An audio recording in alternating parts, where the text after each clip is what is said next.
예, 저희가 이제 이 직지에 대해서 일요법회 때 이렇게 공부를 이제 시작한 지 이제 한 3개월 정도가 되어 가고 있습니다.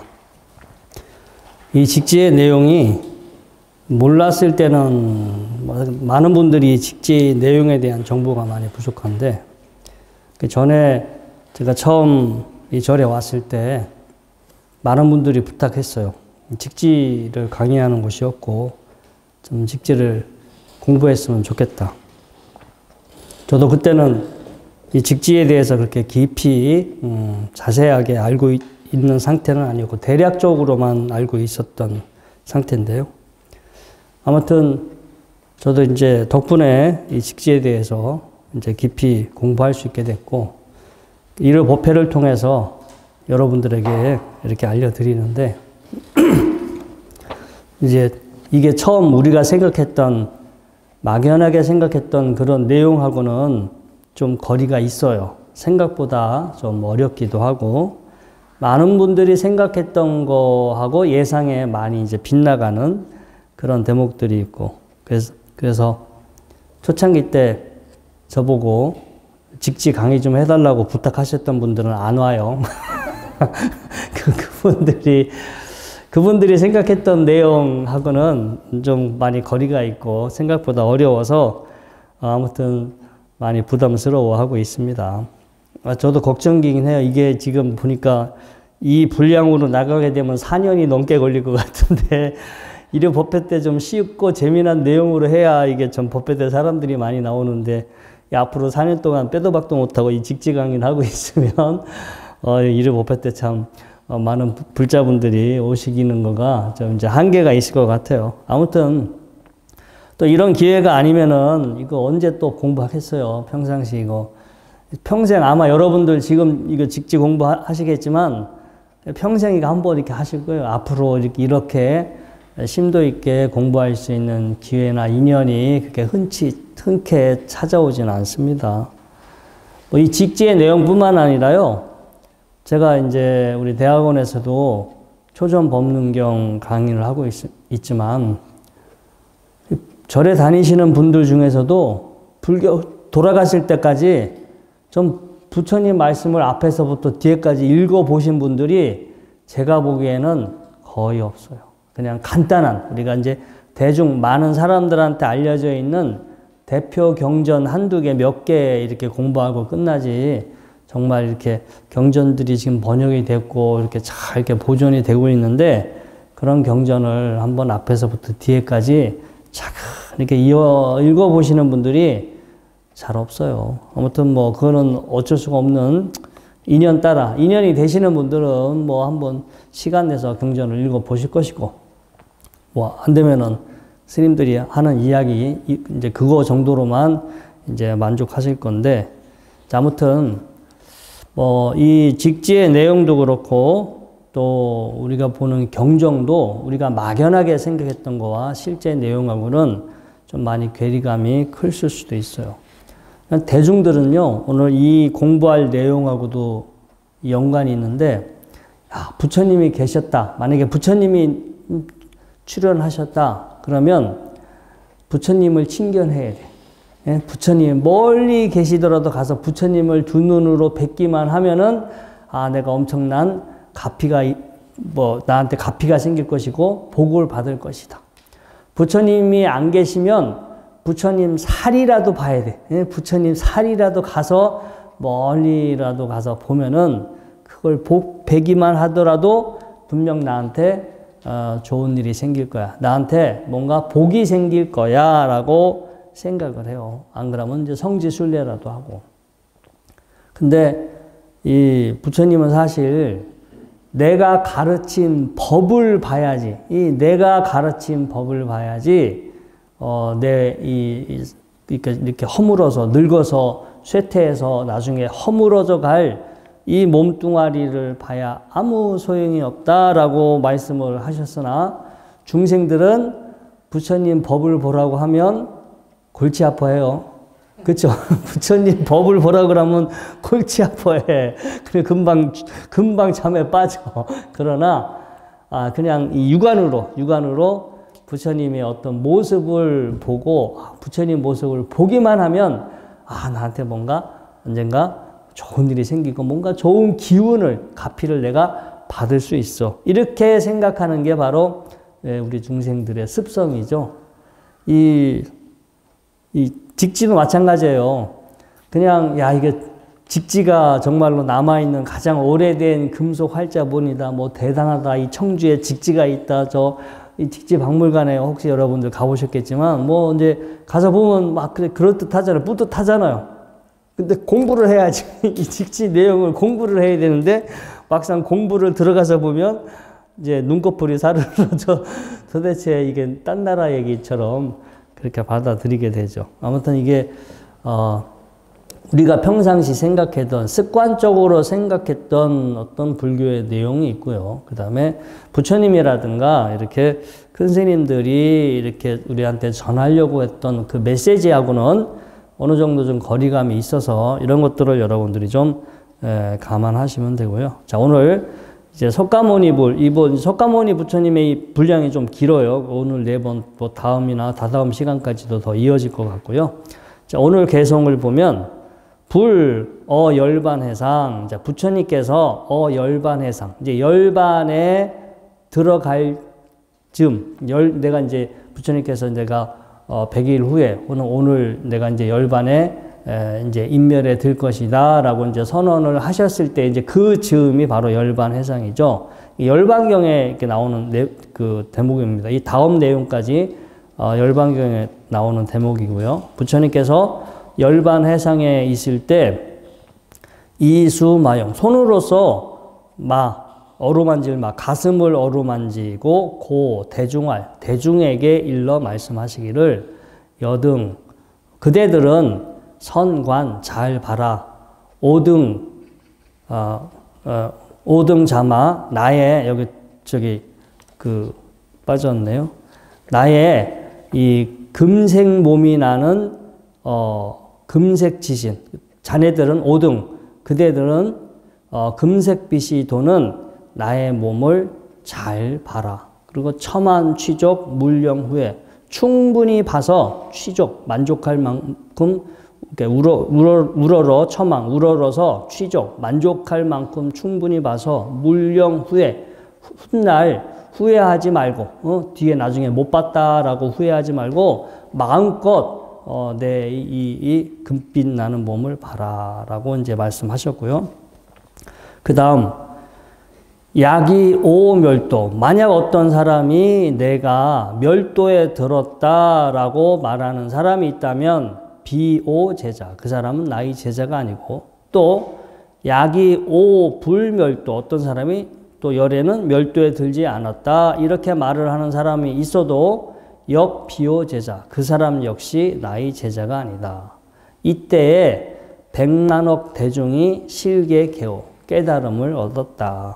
이제 이 내용이요. 그 열반경에서 실제 이렇게 내용을 보면 부처님께서 이제 꾸시나가라 이제 돌아가시기 얼마 직전이고요. 몸이 이제 편찮으셔서 꾸시나가라에 이제 목욕을 하시고 나서 꾸시나가라 그 사라상수 그 2개의 그 살라수 나무 가운데서 이제 자리를 피고 이제 누우셨는데 그때 유행승, 또 돌아다니면서 수행하는 말라푸타라는 한 유행승이 이제 마지막 부처님을 이렇게 찾아뵙고 이제 뭐 어떠한 경우가 사문입니까? 사문이 있습니까? 없습니까? 이제 이렇게 말씀을 했을 때 그거에 대해서 이제 정말 사문은 누구냐? 어떤 사람이 사문이냐? 올바른 사문이냐라고 부처님이 답을 해 주셨고 그래서 그 답에 이 말라푸타라고 하는 유행성이 너무나 이제 그 답에 너무 기뻐서 그래서 부처님한테 가사 2벌, 황금색 가사 2벌을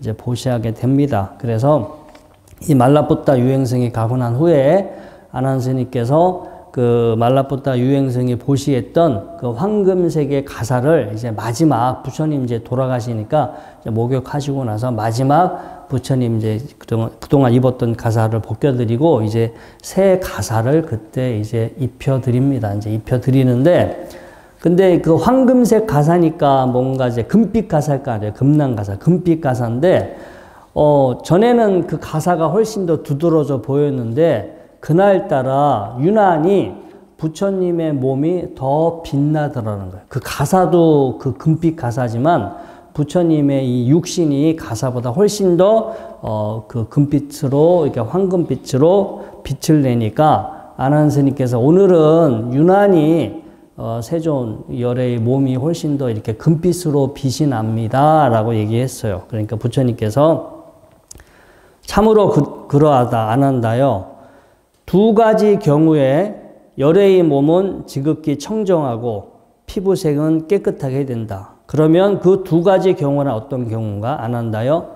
열애가 위없는 정등각을 깨달은 그 밤과 열애가 무여열반의 요소로 반열반에 드는 밤이다. 그러니까 처음 깨달음을 얻으신 날과 이렇게 열반에 드는 날, 이 두 경우는 열애의 몸은 지극히 청정하고 피부색은 깨끗하게 된다라는 요 열반경의 요 구절이 나와요. 근데 이게 이제 조금 내용이 더 이렇게 번역이 되고 이렇게 다른 버전이 열반경의 다른 버전이 나오면서 이런 내용이 조금 이제 중국에서 좀 이렇게 약간 내용이 좀 각색이 됐다라고 보시면 되고요. 아무튼 이 몸에 이제 황금색의 어떤 그 부처님의 몸에 대한 어떤 대목은 열반경에 이런 대목으로 나오고 그 다음에 이 부처님께서 이제 제자들에게 야, 내 몸을 이제 더 이상 이제 내가 열반에 들면 더 이상 내 몸을 바라볼 수 없으니까 이제 충분히 내 몸을 봐라라고 했잖아요. 근데 실제 이제 경전에서 이와 관련된 내용을 이제 끄집어 보면 그 유명한 경전이 바로 왁갈리경입니다. 왁갈리경. 이게 되게 유명한 경전입니다. 상익단 이가에 나오는 건데요. 자, 부처님이 한때 라즈기로, 영축산이죠. 그 라즈기 영축산에 머무실 때, 그때 왁갈리라는 스님이 있었어요. 근데 이 스님이 되게 심한 병, 지금으로 치면 진짜 죽을 병입니다. 거의 이제 어떤 병명은 나오지만 엄청나게 위중한 병에 걸려서 이제 곧 이제 돌아가시기 얼마 남지 않은 상태입니다. 그래서 왁갈리 스님이 이 도반 스님들한테 내가 제발 죽기 전에 부처님 한번 친견하고 죽었으면 여한이 없겠다. 제발 부처님한테 부탁해서 내가 부처님 한번 뵙고 죽을 수 있도록 좀 부처님을 모셔와 달라라고 부탁을 해요. 그래서 이 왁갈리 스님의 도반 스님들이 부처님을 찾아뵙고 지금 왁갈리 스님이 이제 막 임종을 앞두고 있는데 그분이 죽기 전에 좀 부처님을 뵙고 싶어 합니다. 그래서 한번 꼭 부처님을 좀 가서 마지막 죽기 전에 왁갈리 스님을 한번 좀 만나 주십시오. 우리도 이제 임종하기 전에 가서 기도도 해주고 그런 경우 있잖아요. 그래서 이제 부처님이 그 요청을 받아들여서 이 왁갈리 스님이 있는 곳 처소로 방문합니다. 가서 이제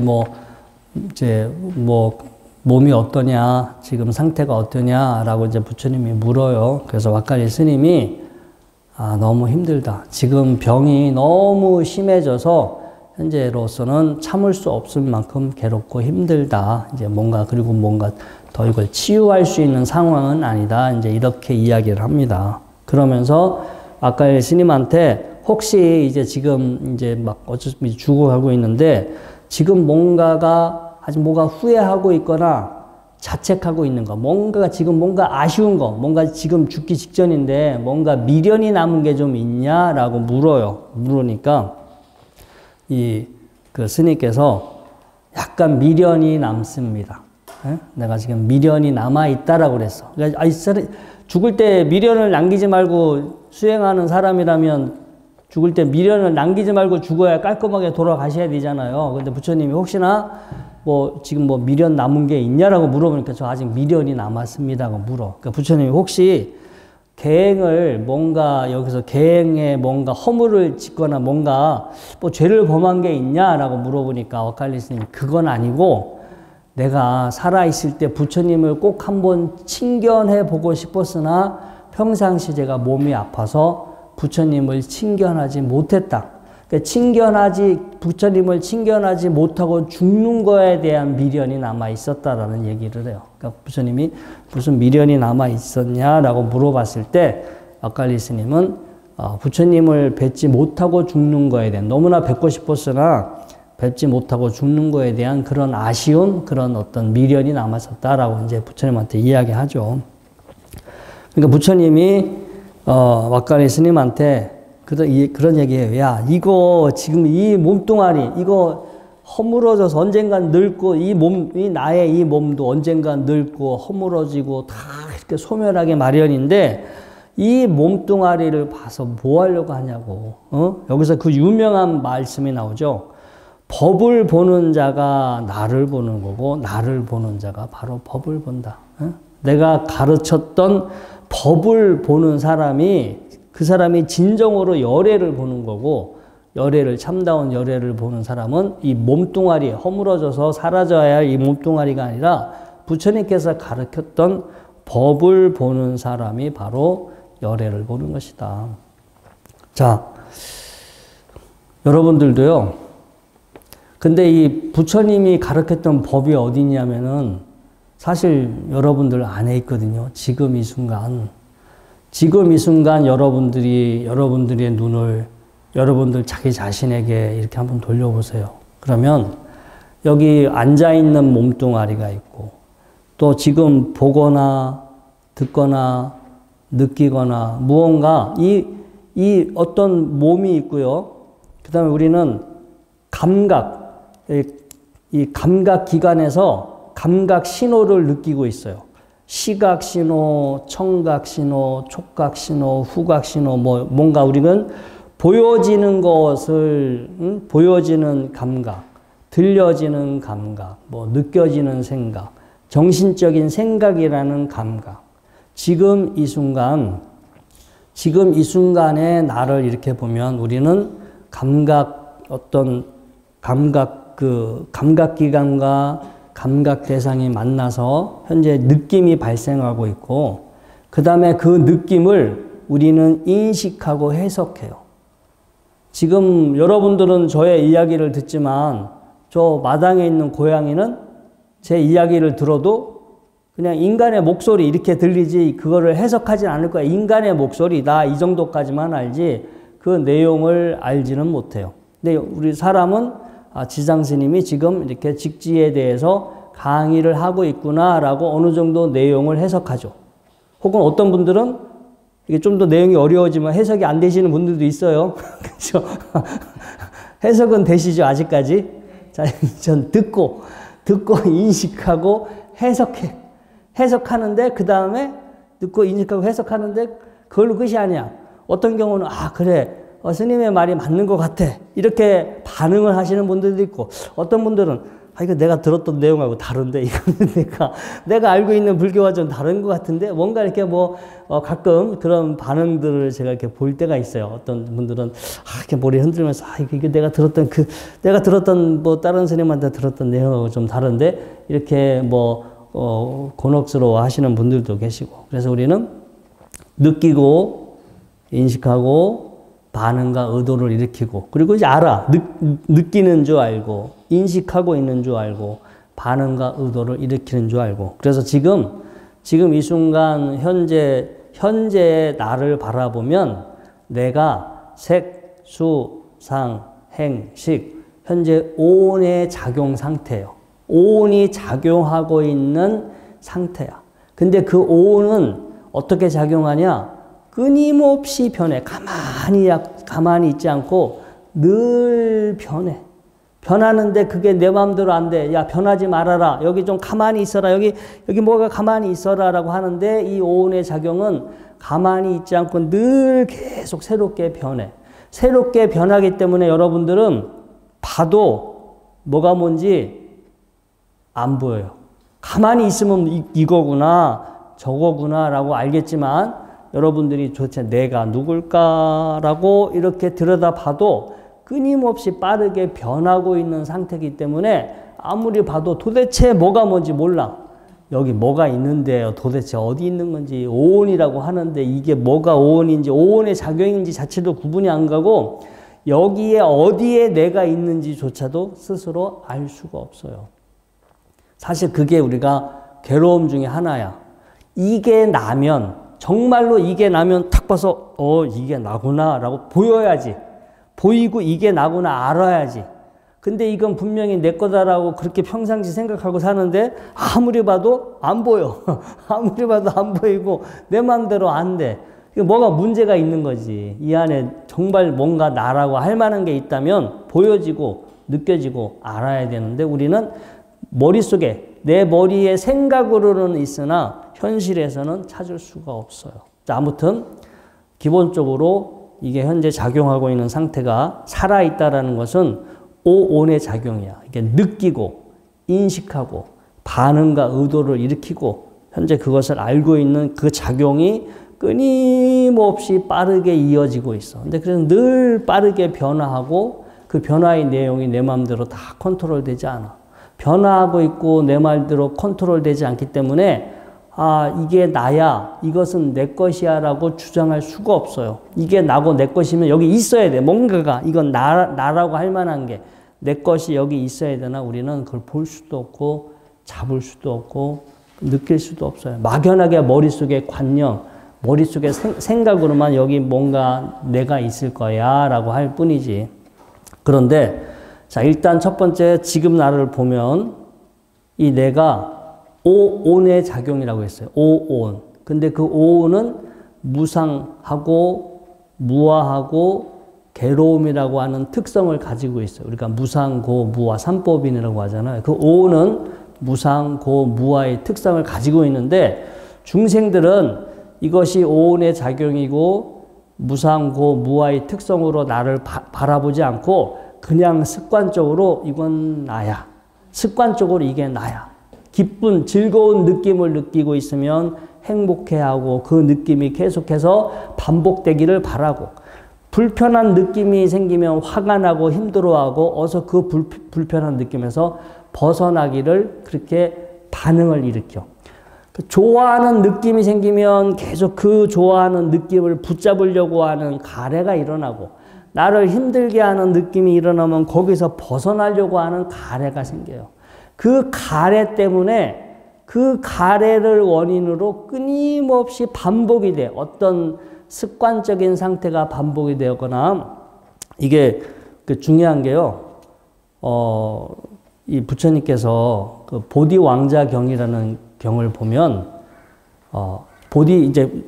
제가 초전법륜경 강의할 때 부처님의 일대기에 대해서 나와 있는 경전을 제가 이렇게 교재에도 나와 있고 제가 앞 정리했어요. 어느 경전 한 8개인가 경전에 부처님의 일대기가 기록되어 있는 경전이 제가 출처를 다 말씀드렸는데 거기에 보디왕자 대표적으로 보디왕자경에 보면 부처님이 이제 이렇게 이제 그 고행을 버리고 선정 수행을 하죠. 그래서 이제 선정 수행을 하게 되는데 자, 선정 수행을 통해서 사람이 막 들뜨고 괴롭고 힘들 때는 나 자신을 지켜보기가 어려워요. 그래서 뭔가 마음의 작용을 최대한도로 아주 차분하게 고요하게 가볍게 다 가라앉혀놔야 지금 여기 어떤 현상이 벌어지고 있는지를 그대로 직시할 수 있잖아요. 그래서 선정 수행을 다시 통해서 뭔가 마음의 작용을 차분히 가라앉히고 그래서 초경에 숙명통을 얻게 되죠. 전생, 내가 전생에 이렇게 살았고, 그 전에 이렇게 살았고, 그 전에는 이렇고, 과거의 무수한 과거의 전생을 기억하는 그 지혜가 열리게 돼요. 그리고 이경에 천안통이 열려. 중생들이 여기서 죽고 나서 어디 태어나고, 어떤 중생이 죽고 나서 어디 태어나게 되는지 천안통이 열리게 됩니다. 근데 이게 부처님께서 숙명통이 열리고 천안통이 열려서 그때 사유를 했어요. 이게 뭐가 있어서 여기서 죽고 저기서 태어나는 줄 알았는데 죽기 전에 살아서 어떤 가래 때문에도 이렇게 살아가지만 죽기 전에 어떤 그 가래를 일으켜서 또다시 생이 시작되고 그렇게 살다가 그 가래를 원인으로 해서 또다시 생이 반복된다라는 걸 알았어. 그냥 누구 절대자의 어떤 절대자의 의도에 의해서 하거나 내 영혼이 어디 떠도는 게 아니라 어떤 원인에 의해서 다시 태어남이 생기고 태어나니까 늙고 병들고 죽어야 되고 늙고 병들고 죽는데 또다시 그때 가래라고 하는 어떤 원인 때문에 또다시 생겨나게 돼. 이게 태어나고 죽고 태어나고 죽고가 어떤 원인에 의해서 그러한 현상이 비롯된다라는 것을 이 숙명통과 천안통의 지혜를 얻고 나서 그걸 알았어. 그래서 그 다음에 뭐 하냐? 그래, 이 가래 때문에 또다시 태어남이, 다시 재생이 생겨나게 되니까 다시 생겨나게 하는, 다시 태어나게 하는 그 가래를 제거해야겠구나. 그래서 지금 내가 현재 현재 일어나고 있는, 내가 나한테 지금 오온이 일어나고 있고, 일어나고 있는 그 오온에 대해서 이렇게 되었으면 좋겠다, 저렇게 되었으면 좋겠다, 내가 영원히 살았으면 좋겠다, 내가 늘 행복했으면 좋겠다. 뭔가 본능적으로 나한테 그 가래가 하나의 중독이에요. 우리 뭐 도박이든 마약이든 뭐 섹스든 어떤 중독된 상태가 되면 담배가 됐든 그 중독돼서 막 어떤 습관적으로 저절로 어떤 그것도 뭔가를 그 욕망을 충족하고 싶은 욕구가 그냥 습관적으로 일어나는 것처럼 가래는 중독의 상태와 똑같아. 그래서 봅니다. 지금 이게 사실 지금 일어나고 있는 게 무상한 거고, 이건 내 마음대로 되는 것도 아니고, 여기에 이건 나도 아니고 내 것도 아니고 고유한 실체가 있는 것이 아니라 이건 정말로 나도 아니고 내 것도 아닌데 내가 너무 이거에 대해서 가래를 일으켰구나. 보는 거예요. 똑바로 봤어요. 있는 그대로 보고 그 대상에 대해서 일으키고 있는 가래가 일어나지 않도록. 그러니까 중독된 상태에서 이 중독이 벗어난 상태 있잖아요. 그 중독의 증상을 없애가는 방법으로 수행을 해서 가래를 소멸시키게 되고, 가래가 소멸된 상태를 누진통이라고 그래요. 그래서 세 가지, 부처님의 성도 과정은 이거 정연구입니다. 초경의 숙명통, 2경의 천안통, 3경의 누진통을 해서 안욕다라 삼맥 삼보리, 위없는 무상 정등각을 성취하게 되죠. 그때 이게 그 이유가 다 있어요. 전생을 보고 죽어서 다음 생에 태어나는 모습을 보고 그냥 그 현상이 이루어지는 게 아니라 어떤 원인에 의해서 그게 작용이 이어졌지, 누가 어떤 주체가 있어서 돌아다니거나 누군가 그렇게 시켰거나 만들었거나 그런 게 아니라 가래라고 하는 이 현상을 올바로 알지 못하는 가래 때문에 그렇게 끊임없이 반복적으로 다시 태어나는 일이 벌어졌고, 그래서 그 가래가 무엇인지를 알고 그것을 소멸시키는 수행을 해서 그게 누진통이 돼서 부처님이 되게 됩니다. 자, 아무튼 이렇게 수행을 하시게 되는데, 그래서 부처님이 아까 이제 왁갈리 스님한테 법을 보는 자가 바로 나를 보는 거고, 나를 보는 자는 법을 보는 거다. 그래서 이제 여기서 똑같이 이제 그 말씀 하십니다. 자, 왁갈리요. 지금 이 물질, 감각작용, 인식작용, 반응과 의도들, 의식작용은 영원한가, 영원하지 않은가. 자, 지금 이 순간 우리가 나라고 생각하는 이 물질, 감각, 인식, 반응과 의도, 의식작용, 오온이죠. 영원하냐, 영원하지 않냐. 영원하지 않습니다. 무상합니다. 세존이시여. 자, 무상한 것은 괴로움이냐, 즐거움이냐, 괴로움입니다. 불만족스럽다는 거죠. 이 괴로움, 듀카라는 거가, 이 듀가 이렇게 좋지 않다라는 뜻이고요. 안 좋다, 불만족스럽다. 카가 이게 구멍, 틈새 구멍이라는 뜻인데, 이게 뭔가 이게 마차 바퀴에 구멍이 헐렁해. 마차 바퀴에 축이 있는데 그 축을 잡아주는 그 베어링이 축이 달아가지고 헐렁헐렁하게 되면 바퀴가 막 떨겠죠. 바퀴가 떨면 위에 탄 사람이 불편하잖아요. 그래서 원래 어근으로 뭐 해석하면 그렇게 뭔가 구멍에 이게 그 유격이 생겨서 뭐가 이제 불편해지는 상태가 둑하다. 그래서 불만족 이렇게 해석을 합니다.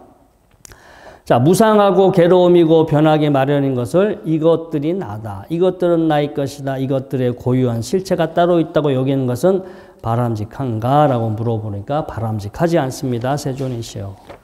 왁갈리여, 그러므로 그 어떤 것이든 물질, 감각작용, 인식작용, 반응과 의도들, 의식작용 등에 대하여 이것들은 내가 아니고 나의 것이 아니며 그것들의 고유한 실체가 따로 없다고 올바로 꿰뚫어 보고 알아야 한다. 아까 법을 보는 자가 열애를 바로 나를 열애를 보는 거다라고 말씀하셨잖아요. 그래서 어떤 식으로 법을 보는지 말씀하셨죠. 먼저 오온에 대해서 말하고 오온이 무상한 거고 괴로운 거고 이건 내 것이 아니다라고 그렇게 바라보는 사람은 그게 바로 부처님을 보는 사람이고 부처님 껍데기 몸뚱아리는 보면 헛개비인 거예요. 헛개비. 이렇게 잘 보고 배운 거룩한 수행자는 물질, 감각작용, 인식작용, 반응과 의도들, 의식작용 등 이 오온에 대하여 마음이 떠나, 그러니까 진절머리나 그거에 아주 그냥 정이 완전 떨어지는 거예요. 완전히 정이 떨어지는 거. 마음이 떠나게 되고, 마음이 떠나게 되면 그것들에 대한 욕망이 소멸해 가고, 욕망이 소멸해 가기 때문에 결국 해탈에 이르게 된다. 해탈하면 해탈했음을 분명히 아는 지혜가 일어난다. 태어나면 다하게 되고, 거룩한 일은 성취되었으며, 해야 할 일은 다야 마치게 된다. 다시는 어떤 존재로도 다시 돌아오지 않음을 분명히 꿰뚫어 안다. 이렇게 법문을 해주시게 됩니다. 그래서 그 법문을 듣고 왁갈리 스님은 거기서 이제 또 마지막에 발심을 해서 수행을 했고, 수행을 해서 부처님한테 다시 말씀을 해요. 수행을 해서 나는 지금 이 몸에 대해서, 이 느낌에 대해서, 인식에 대해서, 반응과 의도에 대해서, 의식에 대해서, 이 오온에 대해서 이것이 나다, 이것이 나의 것이다 라는 생각을 가지고 있지 않습니다 라고 다시 다른 스님을 통해서 부처님한테 말씀드려요. 자, 부처님한테 법문을 들었고 법문을 들은 대로 왁갈리 스님은 그 자리에서 수행을 하셨고, 수행을 하셔서 지금 내가 나라고 생각했던 이 오온은 이것은 내가 아니야.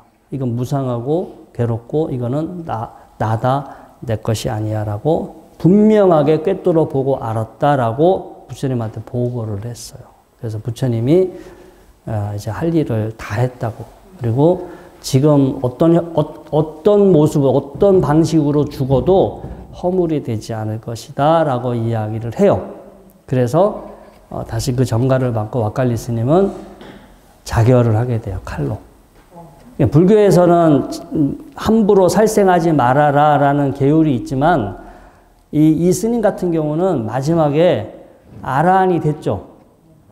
본인이 이제 모든 이거는 자기 몸에 대한 모든 집착을 완전히 제거시켰어요. 제거시켰고 부처님한테 그것을 검증을 받았고, 그리고 왜냐면 지금 이 몸이 너무 병이 심해서 그냥 살아있는 것 자체가 이분한테는 괴로움이잖아요. 괴로움이기 때문에 아마 부처님이 이렇게 살아있다는 것 자체가 의미도 없고, 이 마지막 순간에 너무 이렇게 괴로우니까 지금으로 치면 안락사.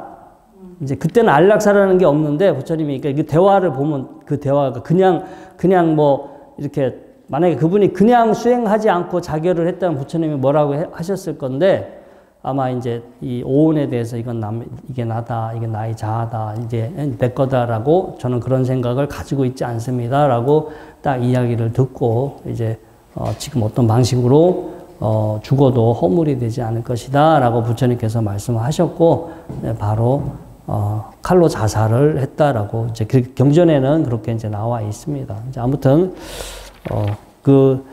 자살이라는 개념도 이제 그 상황에 따라 케이스 바이 케이스예요. 이게 아라한들 같은 경우는 완전히 됐는데, 만약에 아라한인데 병이 없어, 이런 분들은 자살하지 않겠죠. 근데 그분 같은 경우는 지금 이 병이 워낙 고통스럽기 때문에 지금에 치면 이제 안락사의 개념으로 바라보시면 되고요. 자, 그래서 아까 이제 제가 그 말씀을 드렸는데, 이제 우리 두 번째 개송이 이 열애가 열반에 들었다 해도 부처님 제자가 아니고 열반에 들지 않았다 하더라도 부처님 제자가 아니다 했는데, 이걸 잘 보면은요. 자, 아까 우리 부처님의 성도의 과정에서 보면 어떤 원인에 의해서 태어남이 생기고, 또 태어나기 때문에 늙고 병들고 죽을 수밖에 없고, 또다시 어떤 가래라는 원인 때문에 또다시 태어나게 되잖아요. 그래서 불교는 어떤 원인에 의해서 생겨난 것은 소멸하기 마련이고, 또 소멸할 때 원인이 또 어떤 원인에 가래라고 하는 원인 때문에 생겨나고 소멸하는 것을 반복하는데, 거기에 원인 결과의 작용만이 있지 뭐가 주체가 없어. 윤회의 주체가 따로 있지 않아. 내가 이 부처님이 지금 돌아가셨다. 부처님이 열반에 들었다. 또 부처님이 열반에 들지 않았다 그러면 뭔가 주체가 있잖아요. 부처님이라고 하는 주체가 있는데 엄밀히 지혜의 눈으로 바라보면 원인 결과의 작용만 있지 나다, 부처다 라고 하는 어떤 주체가 성립되지가 않아요. 원인이 열반에 들었다는 것은 그 괴로움에 윤회하게 하는, 재생하게 하는, 괴로움을 유발하게 하는 그 가래가 소멸된 상태일 뿐이야. 가래가 소멸된 상태만 있을 뿐이지 거기에 나다, 누구다, 부처다, 열애다라는 개념이 불필요해. 더 있을 필요가 없어. 그냥 무언가를 생겨나게 했던 원인이 사라졌을 뿐이지 본래 어떤 존재가 본래부터 있었던 것도 아니고 있다가 사라진 것도 아니고 단지 어떤 생겨나게 하는 원인을 소멸시킨 것이다. 우리가 열반이라고 하는 것은 무언가를 생겨나게 하는 원인을 완전하게 제거한 상태일 뿐이지 제가 교재도 나왔지만 이 부처님이 처음에 불사 죽지 않는 거에 얻기 위해서 출가를 하시잖아요. 그래서 많은 사람들이 막 우리가 수행을 해서 도를 깨닫게 되면 뭐 열반이라는 거에 이르게 되면 죽음을 초월한 상태, 죽음을 초탈한 상태, 뭔가 태어남과 죽음이 없는 어떤 근원적인 상태에 도달을 해서 불사에 이르렀다라고 생각을 많은 분들이 하시는데 이건 힌두교나 자이나교의 어떤 다른 종교의 어떤 가르침이죠. 이제 불교에서는 뭐든지 원인에 의해서 생겨나기 때문에 원인을 제거하면 그 다음 생겨나게 할 것이 사라진다. 즉 우리가 안 죽으려면 태어나질 말아야 되고 안 태어나려면 다시 태어나게 하는 가래를 없애면 안 태어나게 되죠. 그러니까 부처님은 불교는 원인을 없애게 돼 있어요. 다시 태어나게 하는 가래를 완전히 소멸시키니까 다시 생겨남의 상태, 다시 생겨나는 상태가 만들어지지 않아서 불사에 죽을 일이 없게 만든 거고, 근데 다른 우리가 일반적인 개념은 뭔가가 생겨나지도 않고 사라지지도 않고 본래부터 영원히 존재하는 어떤 상태가 있을 것이고 우리가 수행을 하게 되면 마치 그 상태가 될 것이다. 그 상태로 돌아갈 것이다가 우리 이제 많은 중생들이 가지고 있는 어떤 존재, 무언가의 어떤 영원한 그 어떤 실체가 있을 것이다.